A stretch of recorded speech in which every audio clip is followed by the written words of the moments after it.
Dairy farming में सबसे बड़ा जो नुकसान होता है वो बीमारी की वजह से होता है।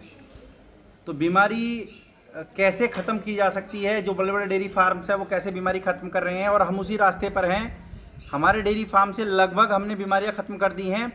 तो कुछ गंभीर बीमारियां हैं, जैसे लंपी, खुरपका मुँह पका हो गया, लंगड़ा बुखार, गला घोटू, थलेरिया गंभीर बुखार, थनैला जिसमें दूध में छिचले आ जाते हैं और क्वार्टर बंद हो जाता है, थन भी बंद हो जाते हैं और गाय खराब हो जाती है। ब्याते टाइम पे गंभीर बुखार आ जाना, गाय का बैठ जाना कमजोरी की वजह से, प्रेग्नेंट होने में दिक्कत होना, बीसीएस टूट जाना, कमज़ोर हो जाना, मतलब जितनी भी ये समस्याएं हैं इन सब का परमानेंट इलाज करने की ओर संगठन अग्रसर है और हम अपने यहाँ यही काम कर रहे हैं। तो कैसे हम अपने डेयरी फार्म से सारी बीमारी ख़त्म कर रहे हैं, और जो लोग हमें फ़ोन करते हैं कि ये समस्याएं आ रही हैं, तो इन सब का परमानेंट समाधान मैं आज आपको बताने जा रहा हूँ। तो सबसे पहली जो गंभीर चीज़ रहती है गर्मियों में जो आती है, सबसे खतरनाक बीमारी डेयरी फार्म की जो गिनी जाती है वो गिनी जाती है खुरपका और मुँह पका। ये इतनी खतरनाक बीमारी होती है कि पशु खाना खाना बंद कर देता है। और जो बड़ी गाय होती हैं 30, 35, 20 से ऊपर लीटर दूध वाली, अगर उनको 2 दिन खाना या 1 दिन खाना नहीं मिलेगा, वो दूध बना देंगी तो उनकी हालत ख़राब हो जाती है। तो एफएमडी, खुरपक्का और मुँह पका, तो इसका कोई इलाज नहीं है, केवल बचाव है। तो हमें बचाव की तरफ जाना है। तो एफएमडी की वैक्सीन होती है जो लगभग 100 रुपये के अंडर एक गाय की हो जाती है। तो हमने अपने डेयरी फार्म पे करा रखी है जाड़ों में। साल में 2 बार इसकी वैक्सीन होती है, दूसरी बार हम भी करवाने वाले हैं। तो एफएमडी से हमें निजात मिल जाएगी। तो जो भाई जिनके यहाँ एफएमडी आती है या खतरनाक उन्होंने रिजल्ट देखे हैं, नुकसान बहुत हो जाता है, बिना एफएमडी की वैक्सीन के कोई ना चले। खुरपका मुँह पका से बचने के लिए एफएमडी की वैक्सीन कराएं। दूसरा होता है लंगड़ा बुखार, जिसमें पैर लंगड़ाने लगता है गाय का और लंगड़ा के चलती है, तो इसकी भी वैक्सीन होती है। तो उसे वीक्यू, ब्लैक क्वार्टर की वैक्सीन कहते हैं। तो ब्लैक क्वार्टर की आपको वैक्सीन लगवानी है, इसका इलाज भी वैक्सीन है। तीसरा रहता है गला घोटू, जो ज़्यादातर भैंस में देखने को मिलती, गाय में बीमारी कम होती है।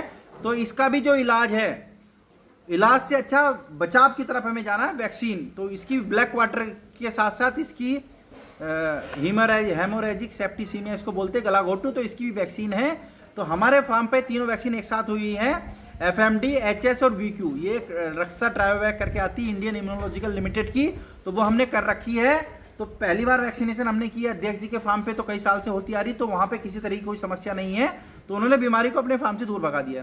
दूसरी गंभीर बीमारी रहती है थलेरिया, जो अभी फील्ड में चल रहा है। 105 डिग्री बुखार आ जाता है, पशु सूख जाता है, खून खत्म हो जाता है, और नादानी मतलब अज्ञानता के चक्कर में हम लोकल इलाज करा देते हैं, ये जानकारी नहीं होती है, तो पशु की तबीयत खराब होती चली जाती है और मैक्सिमम केसेस में पशु की डेथ हो जाती है। आपने बहुत सुना होगा 108 डिग्री बुखार आया, बुखार नहीं टूटा।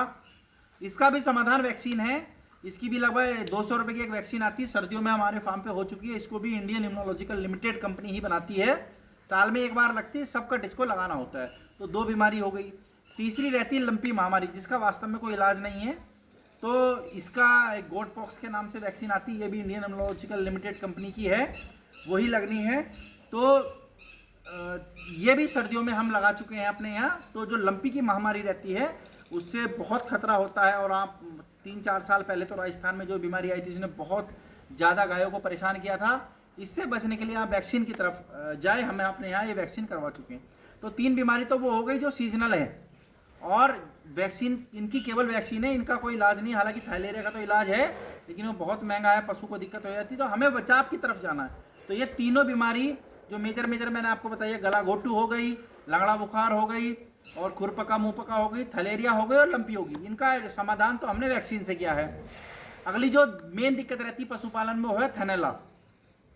थनैला के लिए ऐसे बोलते हैं 99% पशुओं में थनैला जो होता है वो हमारी वजह से होता है, मतलब मालिक की वजह से होता है। उसके कुछ मुख्य कारण होते हैं। एक तो होता है टॉक्सिन, मतलब चारा अगर आपका सही नहीं है, उसमें टॉक्सिन है ना, जहरीले तत्व हैं, तो आपके पशु में थनैला हो जाता है, थनैला होने की शिकायत आ जाती है। दूसरा होता है मिनरल डिफिशियंसी की वजह से। अगर आपकी फीड बढ़िया नहीं है, फीड बढ़िया नहीं है, अगर उसमें मिनरल की कमी आपकी फीड में रह गई तो आपके यहाँ दिक्कत हो जाएगी।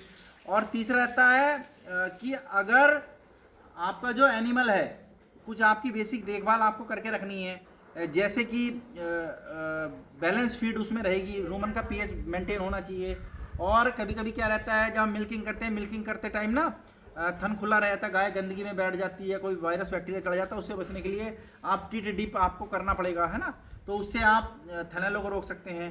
तो थनैले का जो हमने समाधान किया वो क्या किया है, हमारी जो फीड है उसमें हमने ट्रेस मिनरल की बहुत रिक्वायरमेंट होती है। ट्रेस मिनरल में क्या होता है, जिंक, कॉपर, कोबाल्ट और मैग्नीज होते हैं, और ये भी बहुत अच्छी सुपीरियर क्वालिटी के आपको डलवाने हैं। जैसे हमने अपनी फीड में डलवा रखे हैं, ये डलवा रखे हैं जिनप्रो, एक ब्रांड है विदेशी जिसका आता है, और पीडीएस इंपोर्ट करती है, पंजाब में ये आता है, तो वहाँ से हमारी फीड बन के आती है, तो फीड में डलवा रखा है।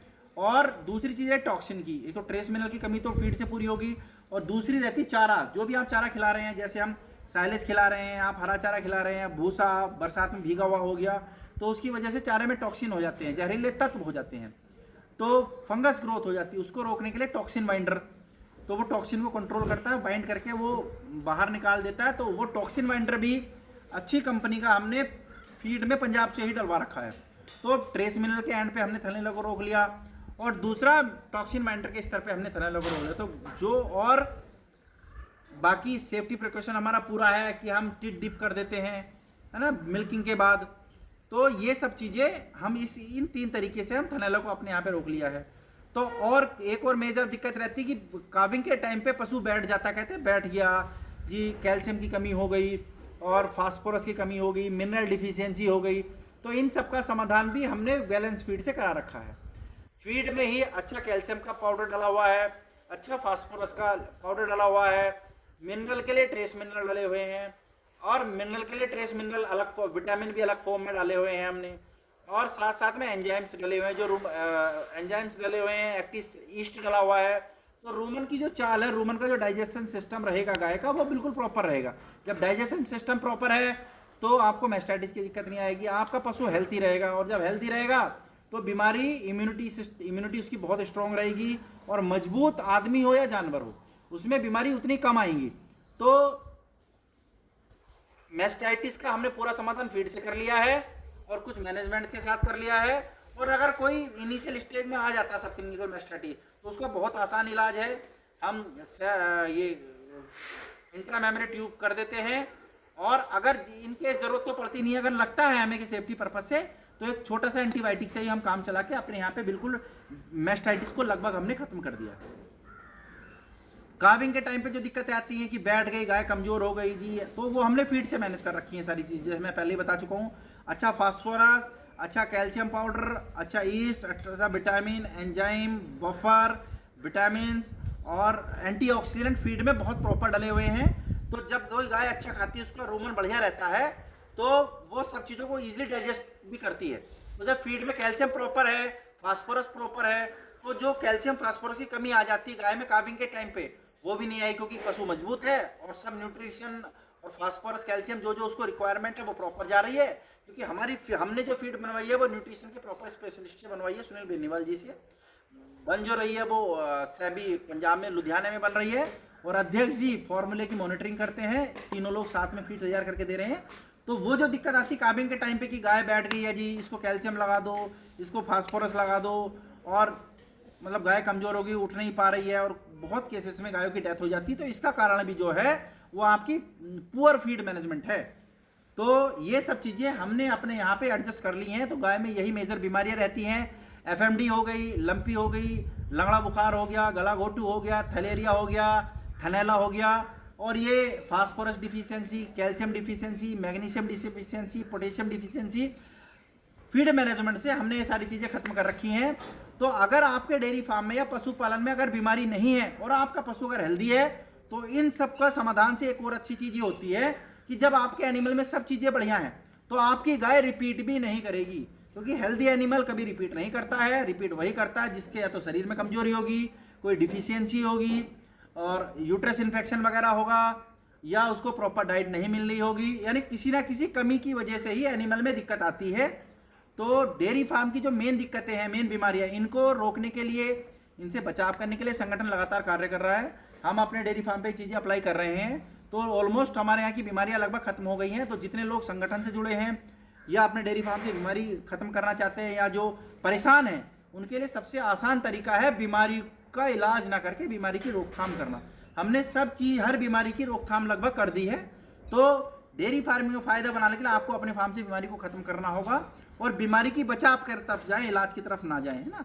तो ऐसी जानकारी के लिए हमारे साथ जुड़े हैं। किसी भाई का कोई सवाल हो तो वो हमसे पूछ सकता है। डेयरी फार्मिंग में कोई भी अज्ञानता की वजह से नुकसान ना करें।